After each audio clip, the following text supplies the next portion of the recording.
오늘 새 고무장화를 신었다.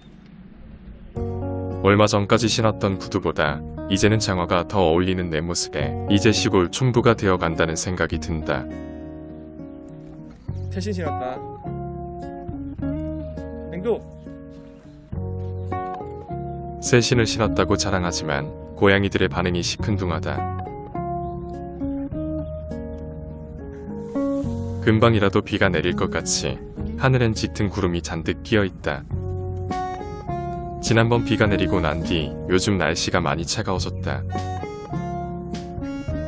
얼마 전 고양이들 집에는 따뜻한 보온 담요를 깔아줬기 때문에 이번 겨울을 나는데 문제가 없을 것이다. 항상 패딩을 입고 다니는 거위와 오리들도 워낙 추위에 강해서 별로 걱정을 하지 않는다. 닭들은 닭장에서 자면 될 것 같은데 문제는 염소들이다. 염소 우리 안에서 지내는 삐삐는 그나마 괜찮은데 바깥에서 지내는 토르가 걱정이다. 그래서 닭장을 분리해서 일부를 염소 우리 안에 넣고 일부는 토르의 집으로 만들어주기로 했다. 그리고 송아지용 패딩을 사서 토르와 삐삐에게 입혀줄 생각이다. 금방이라도 비가 내릴 것 같던 날씨가 다시 맑아졌다. 이곳은 닭장이 있던 자리인데 철거를 해버렸더니 닭들의 놀이터가 되었다. 닭장을 치우고 난 자리에는 닭똥과 낙엽이 전부이지만 닭들은 이곳에서 떠나지 않는다. 그리고 끊임없이 무언가를 뒤지고 주워 먹는다. 아마도 닭똥들은 낙엽과 만나 오랜 시간 지나면서 발효가 되었고 닭들에게 유익한 미생물들이 많이 생긴 것 같다. 닭똥이 일반적인 사람들이 생각하는 더러운 세균 덩어리가 아니고 유익한 프로바이오틱스로 변한 것이다. 우리 농장의 닭들이 건강하게 지낼 수밖에 없는 첫 번째 비결이다. 사랑꾼 왕초가 그의 암탉들을 바라보며 흐뭇한 미소를 짓는 것 같다. 아마도 수탉 왕초의 가장 큰 매력은 부지런히 움직이는 암탉들을 조용히 옆에서 지켜주는 게 아닐까. 글래머러스한 암탉을 좋아하는 왕초의 취향대로 이곳의 암탉들은 살도 찌고 깃털도 풍성해졌다. 이제는 추운 겨울이 와도 암탉들을 걱정하지 않아도 될 것 같다.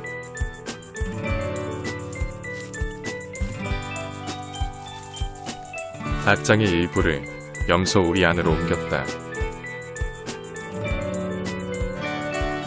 이곳에 새로 닭장을 만들어서 삐삐와 닭들이 함께 지내도록 할 생각이다.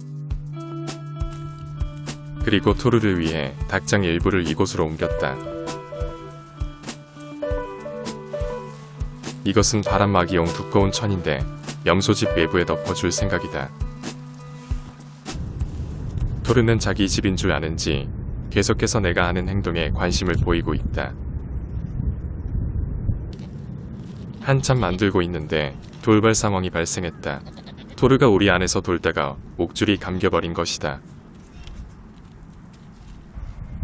우리 안에서 못 돌아다니도록 중간에 나무 팔레트를 고정시켰다.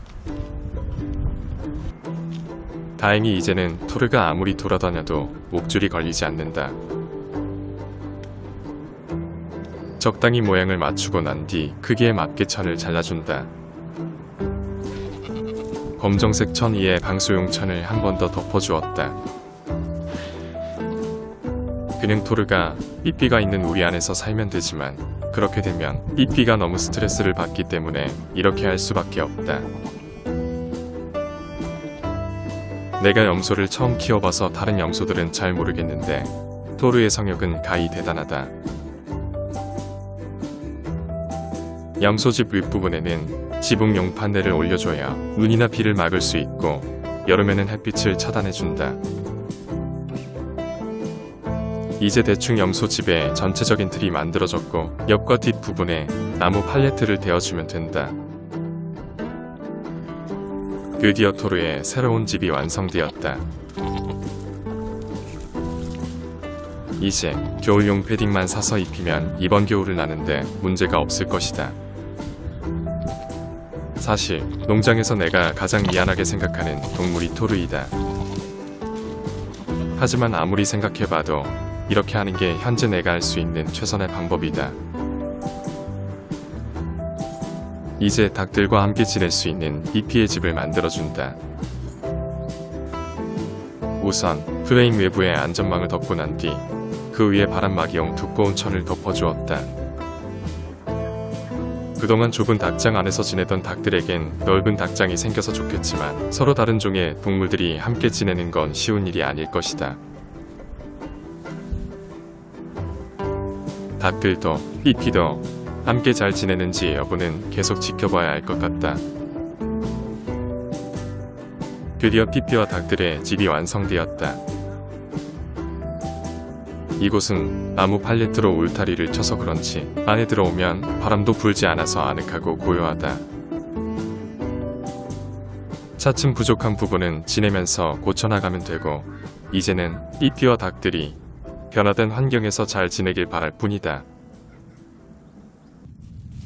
이사 기념으로 염소 우리 안에 낙엽 한 포대를 새로 깔아주었다. 사람들도 새 집에 이사하면 도배와 장판을 새로 깔듯이 낙엽은 염소에 좋은 간식거리이자 훌륭한 바닥재로 사용할 수 있다.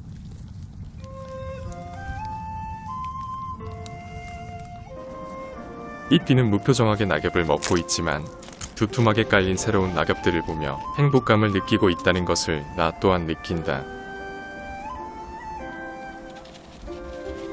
이곳에는 다양한 종류의 나무들의 낙엽이 있는데 그 중에서도 플라타너스 잎을 가장 좋아하는 것 같다. 기존의 닭장이 있던 곳으로 다시 가봤다. 그곳에선 닭들이 한참 목욕을 하고 있다. 연들은 목욕을 하면서 끊임없이 흙을 주워 먹고 있다. 내 눈엔 더러운 닭똥밖에 보이지 않지만 닭들의 눈에는 다른 무언가가 보이는 모양이다. 희망이도 이곳에 왔다. 여기저기 돌아다니며 사람들 눈에는 보이지 않는 보물을 찾는 듯 열심히 무언가를 찾고 있다. 너무 많이 먹어서인가 희망이도 비만 닭 대열에 합류했다. 닭들은 살이 너무 많이 찌면 알을 낳지 않는다고 한다. 그래서 그런지 2달 전부터 닭들이 알을 별로 낳지 않는다. 하지만 상관없다. 요즘 오리들이 알을 낳아주고 있으니까. 이쁜이가 요즘 저녁마다 같이 밥을 먹는 선수에게 인사하러 왔다. 그런데 선수는 대놓고 이쁜이를 무시한다. 무언한 이쁜이는 어쩔 줄을 몰라 한다. 누구 덕에 밥을 얻어먹는데 이런 배은망덕한 닭이 다 있나. 당황한 이쁜이는 머리를 저으며 실망감을 드러낸다. 다시 흙 목욕을 하는 선수와 쓸쓸히 떠나는 이쁜이.